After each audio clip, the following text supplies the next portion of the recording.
Hey guys, Demetrius Gelatis here. I wanted to make a video response talking about how strongly should we hate losing if we want to be a successful competitor. This came about because I made a video called "Collecting Losses" or the best way to get more wins, and I made the argument that the best way to get more wins is to get more losses. That they're basically connected. That nobody wins all the time and that there's a lot of problems with trying to win all the time, which I'm going to get into here in a minute, and that it creates a lot of pressure and all these things. And so that in the end, I kind of use like an example that if we have a bag of M&Ms and there's 100 brown M&Ms and 10 green M&Ms, if we're reaching in blindly, the best way to get more green M&Ms is to get more brown M&Ms and just scoop all the M&Ms and just not. We can't be afraid of brown M&Ms because the green M&Ms are in there. So all that matters is let's go for the greens, and the best way to do that is to shovel out everything we can. And who cares if we get some losses along the way? They're the stepping stones to wins. All this anyway. You can check that out. Maybe I'll link that in the description if you want to see my thoughts on that. So anyway, this came up where I'll share my screen here. I talked a little bit about this in a Facebook post where I mentioned that I have this video about collecting losses. If you guys want to read this, you can. That's why I'm showing it here. You can pause the video and read this if you want. And basically, I talked about how we've got to collect losses and how the idea that a winner should only think about winning is maybe a little superficial. And so I talked about how when I'm in competition and I start getting really caught up with winning, like, oh, if I miss this ball, I might lose. If that starts creating fear where I feel like it's going to impact my performance, I have to kind of reassure myself that, I don't need to worry too much because losses are okay. In fact, I don't hate losses. That I'm proud of. I have a loss collection. I collect losses, and I say I want to collect all four colors. Like, just bring it on. Let me get all the. I'm not going to be scared of losses. So this is a way that I help overcome performance anxiety when I'm getting too caught up in the moment with I could lose. So I shared this. This is in our mental management for billiards Facebook group. Not my group, but you can join in the group if you want to study mental game. Great little group that I've been included in. Thank you, Devin. So anyway, I got a response though, where there's Devin. There's this. Thank you, Devin. But Albert made a comment that every great player despises losing. Um, that is there a word stronger than despise? And basically, his response was no, just no. He was very much against this. And then he says something. Actually, you guys could read this if you want, but it was a little strange to me because he said something that they accept it as part of the game and they don't destroy themselves about it, but they despise losing. So this, and maybe he'll write back after he sees this video, but like, the, so what's the difference? Like, it's weird. Of course, well, I'll get into this too, but like we want to win, right? And of course, we're trying to win and we're not trying to lose. It's like missing balls. It's like you're not trying to miss. And when you miss, it's like, yeah, that's not what I'm trying to do. Of course, I don't like it. I don't love it where that's what I'm striving for. So the question is, how strong we must be to test it. So it's a weird thing that he's saying we accept it as part of the game and don't destroy themselves, but there's a word stronger than despise. And so to me, it's all about balance. And so even here, even in his answer, where he seems like he's really disagreeing with me, that basically has this attitude that champions have to detest losing more than stronger than despise. What's the strongest word? We don't even have an English word strong enough to how we have to feel about losing. But then we have to accept it and not destroy ourselves. So he's hinting at a balance, even if he's talking about it being a very extreme take. And then anyway, yeah, I'm just showing you guys if you want to read this. So anyway, that's what his stance was. So let me now go into my thoughts on this, which is here. So how strongly do we need to detest losing? That's my question. And I thought about like, okay, how do I respond? And I couldn't do it in a post. So I'm like, well, I'll just do a little video here. So there's two different attitudes we can explore. One is losing is contemptible. There's not a word strong enough to talk about it. And then the other attitude, which is kind of my attitude, which is Losing is benign. It's totally harmless and it's a necessary part of success. And so as we evaluate these two different stories, there's not really a right, there's not a definitively right, like there's not an objective right. These are different stories that we can tell ourselves. And then the measure of, it's not about which one's true, it's about which is more effective in our lives and in our competition, which story is more useful. And so how do you measure the value of a story? Is like, well, performance. And you can measure that over short-term performance. You can measure it long-term performance. You can measure it goal achievement. Are you hitting your long-term goals? Are you holding up? Are you winning your share of tournaments and your hill matches? I mean, if you're only winning 10% of your hill matches and you're just not able to close out matches over a long period of time, you'd say, well, maybe my performance isn't the way I'd like it to be. The other thing is happiness. Like, how is it working for you in terms of, are you having fun with your pool career? I mean, and then there's a really interesting question about which is more important, and a lot of people would say, well, performance, I mean, it's all about getting the job done. But that's with the assumption that if we perform strongly, that will bring us more joy. So in the end, if you really push comes to shove, I guess I pick happiness over performance, because the whole purpose I want to perform well is because I believe that'll bring me a more pleasant experience playing pool. And if it didn't, if the cost of performance was I would hate my life and be perpetually miserable, well, then it's not even like the purpose of playing pool for me is it's a fun game that I enjoy testing myself against. And the day if the cost of success was eternal misery, I wouldn't pay that price anyway. And I talk about that with the happiness paradox video I did. But anyway, okay. So let me make my best argument for why we should detest losing. Talking points. So it comes down to motivation, which is show me a good loser and I'll show you a loser. I mean, at its base, this is a very one dimensional argument, which is people that are okay losing are losers. And then you're just going to lose more. Because winning is here's the second point, winning is a contest of who hates to lose the most. So the people that hate to lose the most prepare harder and fight harder. So in the end, there's winners and losers. The people that win more are winners. And the way that you become a winner, it's really a contest of who hates it the most, who's willing to hate it so much that they're willing to train harder and longer and fight harder. And in the end, pool is just a one-dimensional measurement of a contest of who hates losing the most. So you should hate it more than anybody in the world, and then you'll win more than anybody in the world, and you'll perform better, and you'll be happier as a result. That's my best statement of how, if I was going to argue for that, that's how I would argue for that. And then there's evidence. You can say all champions hate losing. Earl Strickland, obviously, Bobby Fischer, Tiger Woods, Michael Jordan, all these guys just hate losing. They hate losing. So there's proof that this attitude is correct. So then what are the problems I have with this attitude? And I should let you know, guys, I used to have this attitude. So I believe I can speak about this because when I was a teenager, like 14, 15 years old, I felt that way. I believed all these things. But the problem was fear, anger, self-loathing. So when you so pressure can negatively impact our performance. And I want to talk about this, is that when you basically say losing is unacceptably horrible, it's the worst thing in the world, then it can create a fear like, well, I don't want that to happen. So what if I do lose? Now I'm scared that I could lose. Or it could, like the emotions when you do lose, then it's like you have to punish yourself with negative, with self-loathing and with, like, this is so unacceptable. And you have to do that every time you lose. And so, and that's so that creates pressure because now you're like, well, I don't want to. It's like when you're in the spot where you're facing with a pressure shot, if you know that if you miss, you're going to have to go through this whole nightmare of emotional turmoil all night. It's going to wreck your weekend. Well, that actually creates more pressure than if you're just like, I'm going to do my best and I can, either way, I'll be fine. It just, for me, that it turns down the pressure a little bit. The other part is about the joy. And I guess if there's one part of this video, I hope everyone hears, it's this part. We all have performances where we have good days and bad days and ups and downs. And we all have days where we win and we all have days where we lose. And we all have days where we make clutch shots and we all have days where we choke. And so then the question I have for everybody is, what percentage of the time do you want to enjoy your pool career? Do you want to enjoy your pool game 1% of the time, 10% of the time, 50% of the time, 100% of the time?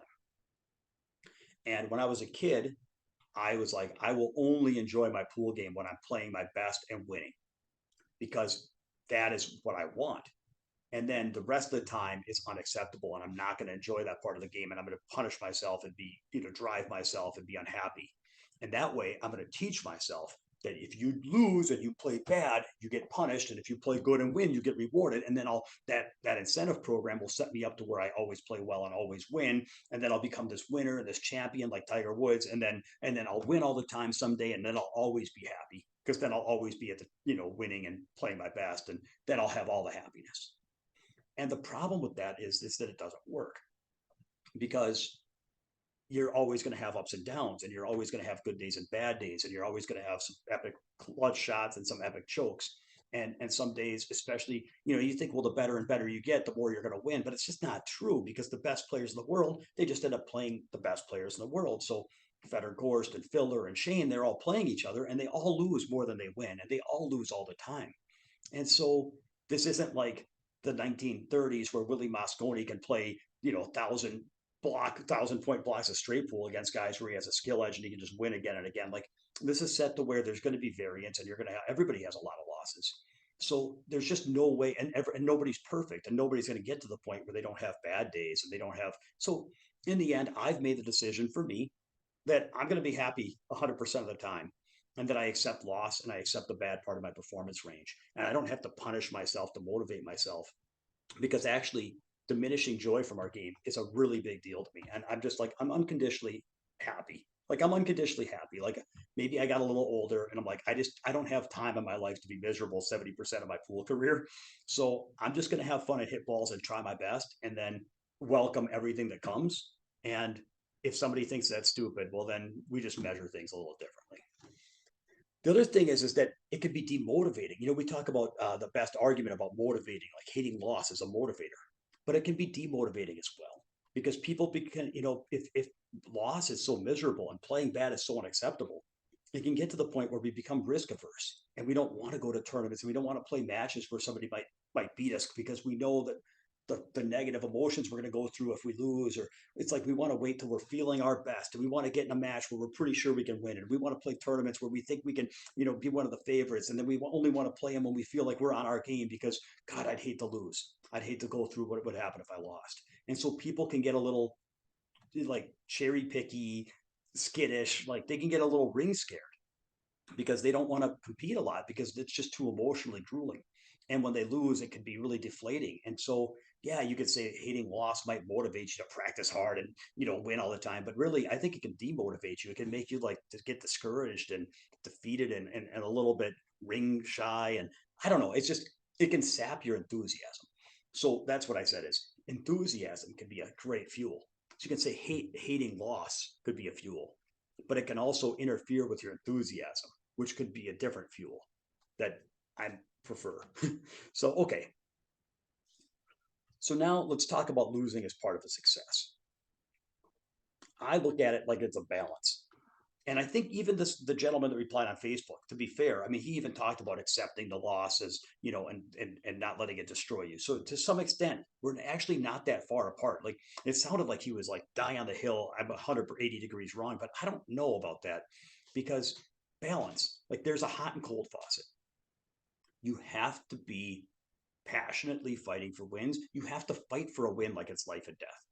So when you're in a match, you have to want it and be fighting for the win.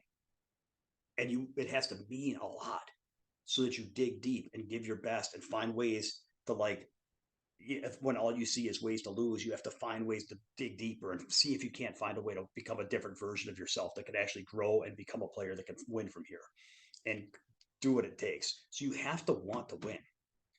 And desire to win doesn't necessarily mean the same thing as hating losing. And this is a really interesting thing that I don't know that I'm going to get into. This is everything I got to do is I got to skim through a bunch of ideas. But there's this idea of what do wins and losses mean.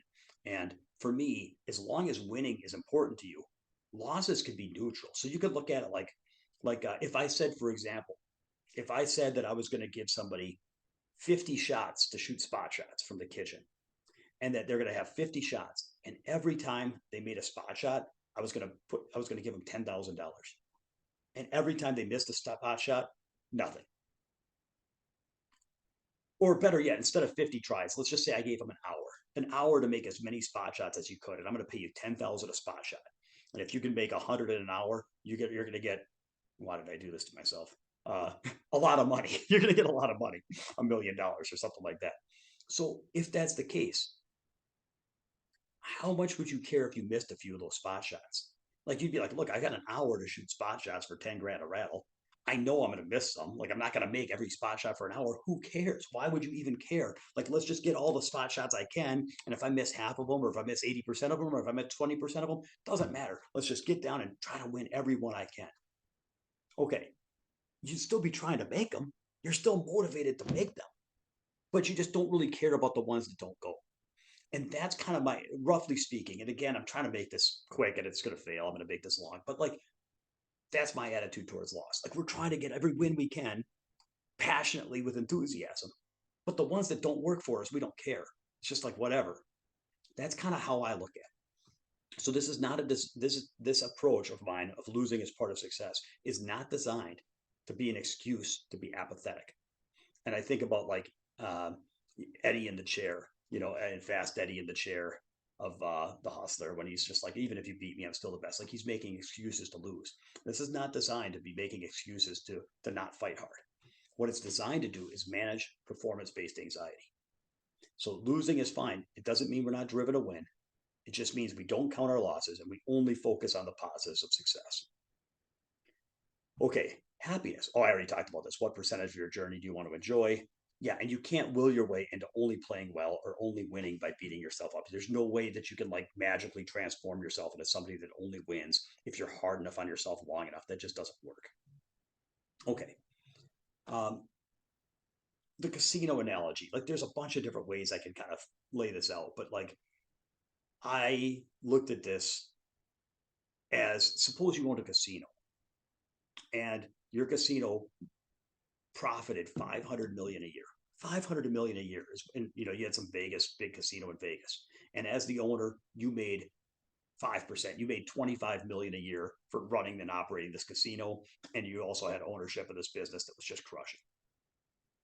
So that's your life, and you've been doing this for years. Life's pretty good. So one day you're in the casino and you meet the head of security and one of those the security office where they have all the cameras and all this, and you notice that you guys are watching and there's some guy in the VIP section betting 2,000 a hand blackjack, and he's up like $40,000, and he's just winning everything. How much do you really care? And now all of a sudden the guy doubled down. He doubles down. He's got like an 8 and a 3. He doubles down on an 11, and the dealer's showing a 6, and he ends up making 17. So now you're watching the dealer, and like, are you sitting there like frantically, like, oh no, I hope the dealer makes his hand. I hope he doesn't bust because that's $4,000 out there. How concerned about this are you? It's like, no, like, I'm fine. I understand that when I operate a casino, there's going to be losses. And either A, he's going to lose all the money back to me in an hour anyway, or B, he's going to book a win and then word will get around and he'll tell his friends. And it's part of marketing is that some players could win. We'll take a picture of them and use it to, you know, hype up other players. So it's like what as long as I'm winning my 40 million a month from the casino, it doesn't matter if some people win along the way. Now, that being said, we are still accountable for our long-term performance. What I mean by that is if the VIP section, after a month, you looked at the numbers and it's, normally they bring in 8 million in profit, and you look at, and it's down to 1 million in profit. Like, hey man, this has been over a month or 2 months. Like this is a sample size. That's not just bad luck. Now we have some questions to ask, right? We're the casino owner. Why is our VIP section not winning the money it's supposed to be winning? Because the law of large numbers and averages, and this should not be the case. It's just too statistically unlikely. So now we have to examine our processes and say, am I being robbed? Like security, what's going on? Are we training our staff well? Are we making errors with payouts or errors with paying people that should have lost or whatever? Is this a matter that we don't have enough traffic coming in? Is our VIP section a ghost town? And another casino opened up and they're offering different rewards and they're taking all of our whales away. Like, is it not enough people coming through? And if there are enough people coming through, are we not winning at the right rates? And if not, why? Is there something we're doing wrong with how we're executing our deals or with our table games? Or is it internal theft? And what's our security? And when did this start? And who can we pin? And basically, who's taking our money? Because it's probably theft. So you have questions to ask, right? But that's because it's a long-term problem, not because some guy gets hot and wins a few hands of blackjack. So we're still accountable for our performances. We're just not hung up on blackjack. So this is what I say is we're still aware and accountable for our long-term results. And so, oh, I didn't really explain the hot cold faucet. The whole point is if we're playing a match and we're like apathetic and not trying hard enough and we find ourselves losing more than our share of losses and we haven't, we've been losing a lot in our last 8 hills or last 8 matches that we were playing somebody even rated with us, we've lost all 8 and we're just kind of on a slump. Like now we can start asking, like, are we preparing hard enough? Are we fighting hard enough? Do we need to turn up our faucet of how hungry we are? Is our motivation? We have to question our motivation, our preparation, our fighting spirit. We can, there's things we can do to turn up the faucet. On the other hand, if we're getting too tight and we're too nervous, and then we need to turn down the faucet. If our performance anxiety is too high, we have to turn the faucet down. And learning to accept losses is for me a way to turn the pressure down a little bit. Now, I think for me, I've always been so hung up. I mean, I came from the background of caring so much about wins and losses that for me, I'm perpetually having to like calm it down and be a little bit more okay with losing than I used to be. And so I've always been turning it down. But for people watching this video, if you feel like you're demotivated or not, if you're apathetic and nihilistic and you're not trying hard, well, then we don't need to turn the faucet down. We need to turn it up. So you have to manage your hot cold, and you still are accountable for long-term results and you're hitting your goals because the processes are actually there because they're there to help us achieve. And if without achievement, what are those processes for? So we could turn the faucet back up by questioning like what's preventing us from giving our all. Is it limiting beliefs? Are they excuses? Is fear of failure, fear of success, different things like this? And that's a deep story about what's stopping us from going all in. Okay, this whole thing about not all champions. So not all champions detest losing to the same level. So like I think about for every Earl Strickland, there's an Efren Reyes, and for every it's just the way it is. Is that for every guy that looks like he's going to break his cue every time he misses, like Mike Siegel, you've also got a guy like Fedor Gorst who just looks like he's just a professional doing his job, and the short-term result fluctuation doesn't seem to really like he it doesn't devastate him. It seems like he's just doing his job and trusting that if he does his processes and keeps fighting hard. Now, this is the irony is fighting really, really, really hard to win is one of your processes that you have to manage. So, okay, I got to wrap up the video at some point, but it's a really interesting idea. It's like you don't care about winning and losing, but you care about your processes. But one of your processes, fighting for the win really, really, really hard. But then ultimately, it's like almost like a double thing where you believe 2 things at once. Like in the moment, you're fighting to win like it's life and death, but that's not because it is life and death or you believe it's life and death. It's because that's a useful approach to turn the faucet up. And then if you feel like it becomes too life and death and it's impacting you, then you have to step back and say, it's not life. You have to be able to turn it back down. So this is about managing the hot cold. So I just don't think everybody has that faucet on. I hate myself every time I lose. It's unacceptable. I don't think that's how people always think. And so, and then Michael, yeah, I used a quote from Michael Jordan. Said, "I hate losing. It's not even a question, but I respect losing because losing is part of winning. You never just win. You got to lose to win." So this is like the double speak, right? It's like, well, I hate losing, but it's okay because I ultimately it matters. What matters is winning, and that this is part of winning. So it's like this is where it sounds contradictory, and I'm explaining that this is actually about the hot cold faucet. You gotta love winning. Okay, you gotta steer away from losing. You gotta fight towards that win. But if it starts becoming so meaningful that it's impacting your performance and you're creating anxiety, you got to be able to turn it down. And so I was describing with this whole I collect losses. I want all 4 colors. It's okay. That's a way I can turn the pressure down. And then I think about how do we coach children? And this is a big deal. It's like if you're talking to a kid and one of your kids is playing a game and it's the middle of a game and they tell you that they're really scared because they don't know if they can come through, do you tell them like, you better come through because it's not okay to lose? That's nobody tells their kids that. What do you tell them? You tell them it's okay. It's okay. Not everybody's going to win every game. It's no problem. It's not the end of the world. Just go out, have fun, do your best, and trust that if you do your best, you may or may not win this one. But if you do your best and then you keep practicing, you keep training, and you keep trying, yeah, you're going to get some losses. I'll save you the suspense, but you're also going to have an amazing career and have a lot of fun and have a lot of big achievements and a lot of great memories along the way. So I don't know which one it is today, but it's okay because the question isn't if you win or lose. The question is, are you on the journey giving your all, both here and now and on the practice table when you get home? And, and so, and do your best. And even if you feel like you don't know if you can do your best, if you're doing your best to do your best, then that is doing your best. So don't worry, it's going to be okay. Like that's what you would tell your kid, right? And so I have learned over the years, I was really hard on myself and I've started coaching myself, like my own self talk. I start treating myself as if I'm coaching a child, like I'm coaching my inner child. And I'm just a little bit, I treat my own self the way I would treat another child. And most people treat their own self in ways that they would never treat a child. Okay, so in the end, I'm not saying accepting loss has to be for everyone or that my outlook is right for everybody, but I just wanted to make my case for why I opt to go this way, and that I wanted to share it in case other people who don't enjoy constant fear, frustration, and self loathing, they might want to explore an alternative outlook towards competition and towards loss because it's helped my performance. It's helped me manage that faucet when it gets too hot with pressure. This has helped me manage the pressure, but it's also helped me enjoy my pool career a lot more. And I wouldn't trade either one. So, all right. So thanks for those that made it. Thanks for listening. I'm also going to link my MN Pool Bootcamp is my website. I do mental game coaching as well as pool coaching. So for those that are interested, check it out and post your comments or questions. And thanks.